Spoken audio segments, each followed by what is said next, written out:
Me Too was not my thing. My thing was, I was curious to see if I could cause society to be like, it was a random number, like 10% smarter. I was like, can I push the button on a social reset? Can I get men and women to look at each other as human?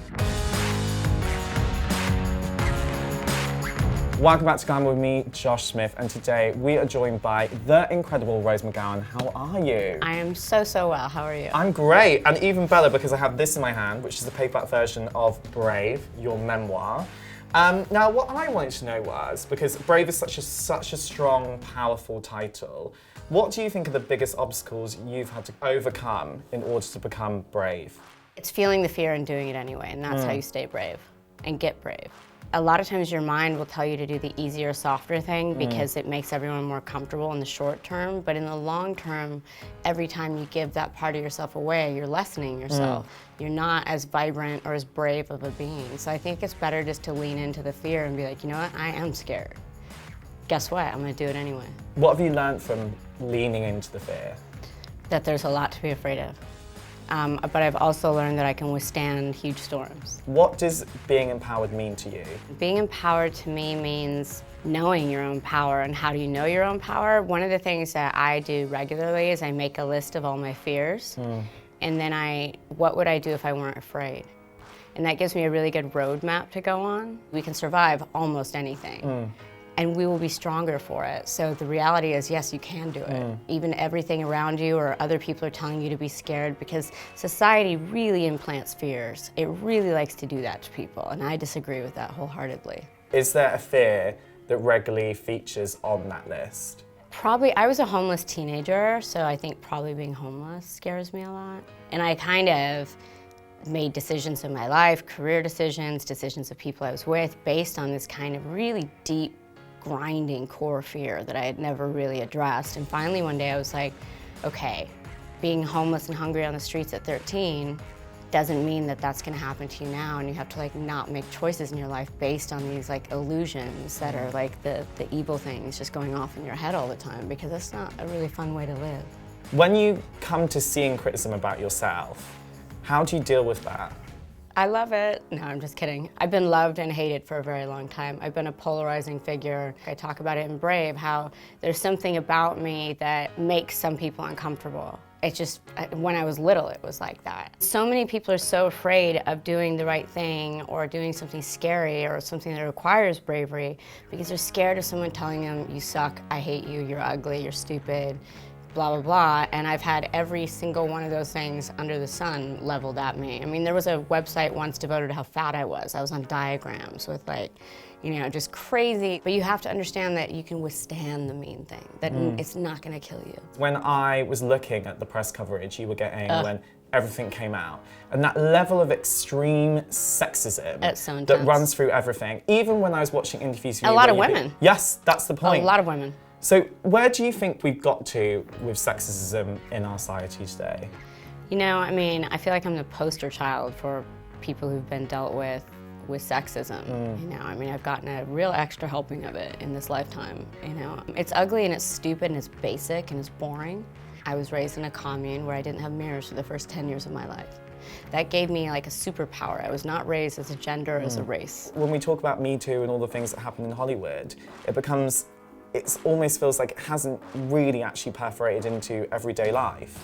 I think it has perforated in more ways than we know. But I think what we need to fundamentally change is men, not women. Women will need to change, absolutely. Girls need to change and grow up differently. But I think this idea of what happens to men so young, like the ones that go into finance, the ones that go to advertising or whatever, any man, they get stolen so young and told what they are and what they're supposed to be. It literally breaks my heart. And then they get trapped in this like emotional cage and they just lash out. Or they just do what's easier. It's like, I'm sitting in the king chair. It's built on an illusion, but it's really comfortable, so I don't want to get out of it. I'm like, get the f out. You know, people ask me a lot, is what you do for women? I'm like, sure, but it's not, it's for humans. Me Too was not my thing. My thing was, I was curious to see if I could cause society to be like, it was a random number, like 10% smarter. I was like, can I push the button on a social reset? Can I get men and women to look at each other as human?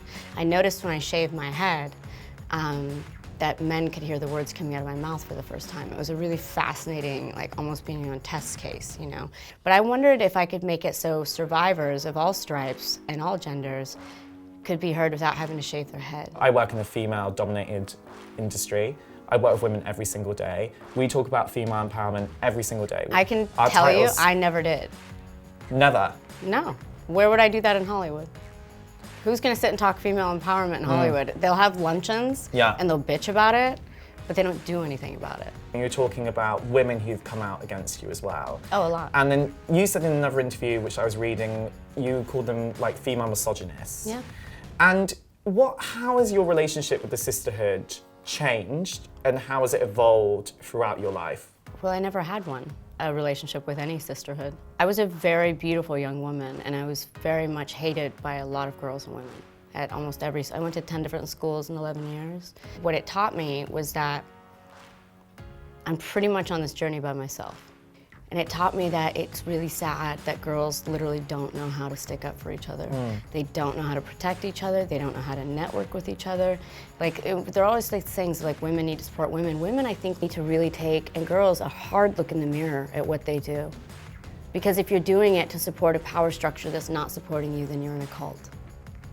Fame and power are such negative things that we have in our society because they directly feed each other and they play against each other. Do you think that fame is just as guilty as power in the stories and the things that you've experienced? I think power abuse is power abuse in any industry, on any, you know, from the construction worker to the 13-year-old girl walking down the street. That's power abuse to the big boss who's attacking the employees.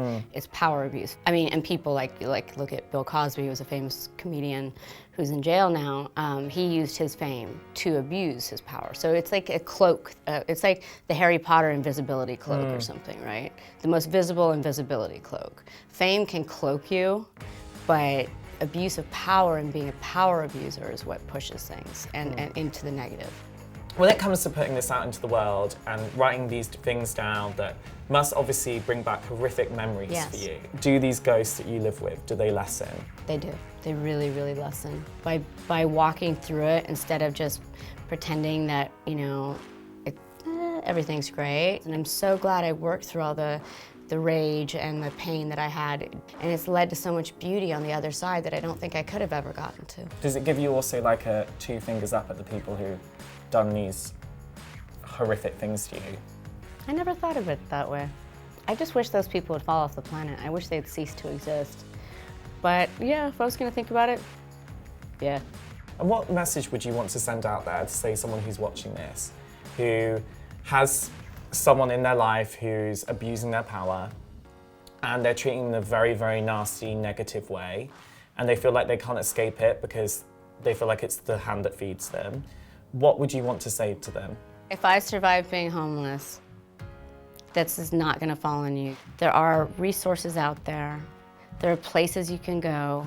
But more than anything, start believing in yourself little by little every day.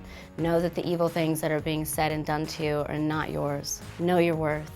Work hard. Create a new life, because that time is gonna go by anyway. Let's have something great to show for it. It's all about being free.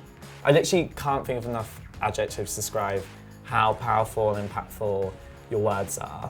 I just think you're absolutely incredible, and I just want to say thank you for writing this. You're amazing. Thank you, sweetheart. For more videos like this, and for more great empowering content with such incredible women as Rose, make sure you subscribe to the Glamour UK channels.